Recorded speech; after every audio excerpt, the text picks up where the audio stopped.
Jack Mason, an Army veteran, has been forced to adjust to life on the outskirts of Columbia. After rent hikes pushed him out of downtown, he's now faced with either long walks or long wait times to get to the city center. He lives near Rangeline. Like Moser's and then Dollar General, and then you got to walk 2 blocks past. While Mason says the trek into town keeps him fit, Columbia's unreliable bus service often leaves him in tough spots.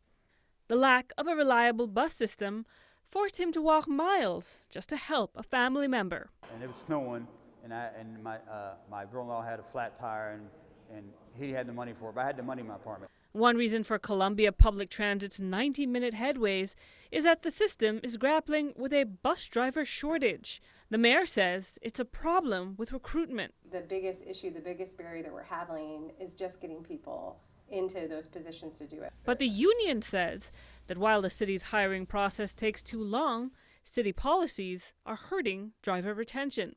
That they are essentially social workers driving heavy machinery, but they're compensated at lower pay grades than all other CDL positions. Current city bus drivers are suffering through a perfect storm of CDL requirements, burnout from mandatory overtime, a long drawn-out pay raise negotiation, and on-the-job safety concerns.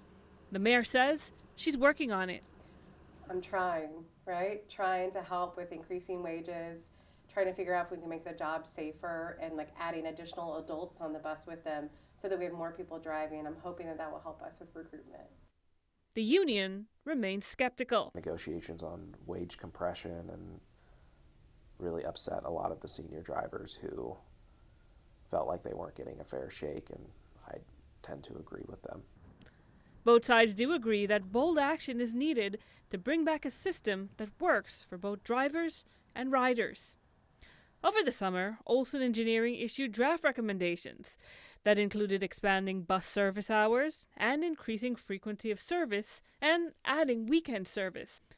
But by October, when it published the Columbia Area Transportation Study, immediate recommendations had shifted to prioritizing existing routes and perhaps cutting others. Could cut some routes to really just focus on like the high use ones. I think it'd be a hard one for us to pass, is that we would lose then those people that still need those rides. For Mason, though, the struggles are immediate. A lot of people that live far out, that they can't get back and forth, and it's a problem. And not just that, they may have a job, that they can't get to their job on time, and they're late, so they might get fired or, rode up or stuff like that, that really is bad and that could hurt them. With Columbia's population continuing to grow, the pressure is on for city leaders to create a transit system that works for everyone. Cherise Halto, KMMU 8 News, Columbia.